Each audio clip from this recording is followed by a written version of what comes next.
আসসালামু আলাইকুম বন্ধুরা, দেখতে পাচ্ছেন আমরা সেই রংপুর থেকে সমাপ্ত ভাইয়ের পাঠানো আহুজা এসএস 10,000 মডেলের এমপ্লিফায়ার হেডটি সার্ভিসিং কমপ্লিট করলাম। দেখতে পাচ্ছেন ড্রাইভার বোর্ডের যা কাজ ছিল আমরা কমপ্লিট করছি। গতকাল আমরা ফোরামসে লোড পাইছিলাম 675 ওয়াটের মতো। তো আজকে আমরা ফোরামসে কানেক্ট করে দেখাচ্ছি আপনাদের। দেখতে পাচ্ছেন এখানে এই যে 4 হোমে কানেক্ট করা হয়েছে। তো এখান থেকে আমরা আজকে কত ওয়াট পাই সেটা আপনাদেরকে দেখাবো।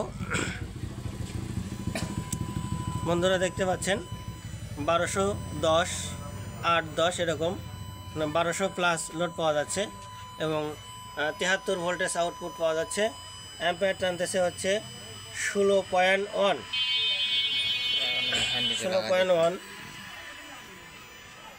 তো বন্ধুরা সার্ভিসিং কমপ্লিট করলাম এবং এই সার্ভিসিংটা যে কমপ্লিট করলাম, এখন আপনারা যদি প্রশ্ন করেন যে ভাই কোথায় থেকে কিভাবে করলেন, তো এটা তো ভাই এক একটা সেটের এক একভাবে সমাধান হয়। সব সেটের সমস্যা একই, কিন্তু বিভিন্ন জায়গায় ভুল থাকার কারণে এই সমস্যাগুলো হচ্ছে। এটা কিন্তু একটা নতুন সেট, আপনারা জানেন। তো অবশ্যই সমাধান নেওয়ার জন্য ফোনে যোগাযোগ করবেন। আর আমার সামনে যে টেস্টিং বোর্ড দেখতে পাচ্ছেন, এই টেস্টিং বোর্ডের বিষয়ে একজন ভাই কমেন্ট করছেন। সে কমেন্টটা আপনাদের সামনে আমি তুলে ধরতেছি, দেখেন। তো দেখতে পাচ্ছেন উনি কমেন্ট করছেন কি অবস্থা। তো উনি একটা কমেন্ট করছেন যে পারলে ডায়াগ্রাম দেন। তো আসলে ভাই কারোর কাছ থেকে কিছু পাইতে হলে বিনয়ী হয়ে নিতে হয়। তো আমার কাছে যদি অনুরোধের সুরে বা বিনয়ের সুরে যদি বলতো, তাহলে হয়তো আমি চিন্তা ভাবনা করতাম যে ডায়াগ্রাম দিব কি দিব না। কিন্তু আপনি যখন আমার সঙ্গে ভাব দেখায় কথা বলবেন, তখন তো আমার থেকে আপনি কিছু পাবেন না ভাই। তো অবশ্যই যারা কিছু শিখতে চান বা কিছু জানার থাকলে অবশ্যই ফোনে যোগাযোগ করবেন। সব কিছু ভিডিওতে সমাধান দেওয়া সম্ভব না। আর আমরা সব সময় কাস্টমারের ফোন রিসিভ করি এবং যথাসাধ্য চেষ্টা করি তাদেরকে বিভিন্ন সমস্যার সমাধান দেওয়ার জন্য। আর আমরা যে সব কিছু জানি এমন কিছু না, আমাদের থেকে অভিজ্ঞ টেকনিশিয়ান ভাইরাও আছেন যারা খুব ভালো ভালো কাজ করেন। তো আমরাও যদি কোনো সময় কোনো বিষয়ে না বোঝার থাকে, আমরা তাদের থেকে জেনে নিই, আমাদের ওস্তাদদের থেকে। আমাদের ওস্তাদ ইন্ডিয়াতে আছে, ইন্ডিয়াতে আমাদের আরও অনেক ওস্তাদ আছে, 2-3 জন, তাদের থেকে আমরা পরামর্শ অনেক সময় নিই। তো ইলেকট্রনিক্স ভাই এটা একটা সমুদ্র। তো এটার আমি যদি বলি যে আমি সব জানি, তাহলে ভুল হবে। এটার জানার শেষ নাই। তো অবশ্যই ভিডিওটি ভালো লাগলে আমাদের চ্যানেলটি সাবস্ক্রাইব করে আমাদের পাশে থাকবেন এবং ভালো ভালো কমেন্ট করবেন। তো আমরা গতকাল কিন্তু 100 ভোল্টের লাইনে প্রায় 1300 ওয়াট আউটপুট পাচ্ছিলাম। তো এখন আমরা লাইনটা চেঞ্জ করে 100 ভোল্টের লাইনে লাগাবো, দেখি 100 ভোল্টের লাইনে কী অবস্থা হয়।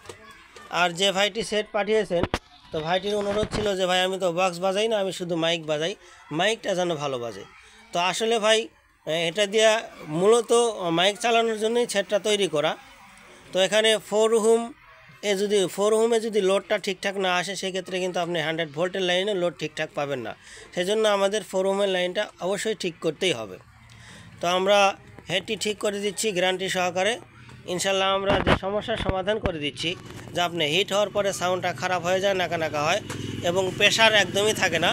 তো সেই সমস্যা যদি ঠিক না হয়, আমি ভিডিওতে আবারও বলতেছি, আমি আপনার টাকাগুলো সম্পূর্ণ ফেরত দিয়ে দেবো ইনশাল্লাহ। এতটুকু আস্থা রেখে আমাদের কাছে কাজ পাঠাইতে পারেন। আমাদের সাথে যোগাযোগ করার ঠিকানা গুলটা বাজার, তারা সিরাজগঞ্জ। সবসময় আমরা গ্যারান্টি সহকারে কাজ করে থাকি। ধন্যবাদ সকলকে। এখন আপনাদেরকে দেখাবো 100 ভোল্টের লাইনে। 100 ভোল্টের লাইনে আমরা লাইনটা লাগাই নিলাম, লোডটা দেখতে পাচ্ছেন। বুঝলেন? এখন দেখবো যে কী অবস্থা হয়। বন্ধুরা দেখতে পাচ্ছেন আমরা সব কিছু এখানে ভলিউম ঠেকাই দিছি। এখন কিন্তু সেম আউটপুট পাওয়া যাচ্ছে 1283 এবং 72 ভোল্ট আউটপুট এবং 16.4 অ্যাম্পিয়ার। আর তখন টানে ছিল 12 অ্যাম্পিয়ার। এখন একটু আউটপুটের শক্তিটা বেড়ে গেছে আর কি। সাউন্ডের যে স্পিড, সেটা আগের থেকে অনেক বেশি পাবেন এবং সেট যতই হিট হোক, আপনার সাউন্ড কখনো খারাপ হবে না ইনশাআল্লাহ। আশা করি বুঝাইতে পারছি। ধন্যবাদ সকলকে। ভালো থাকবেন, সুস্থ থাকবেন। আসসালামু আলাইকুম।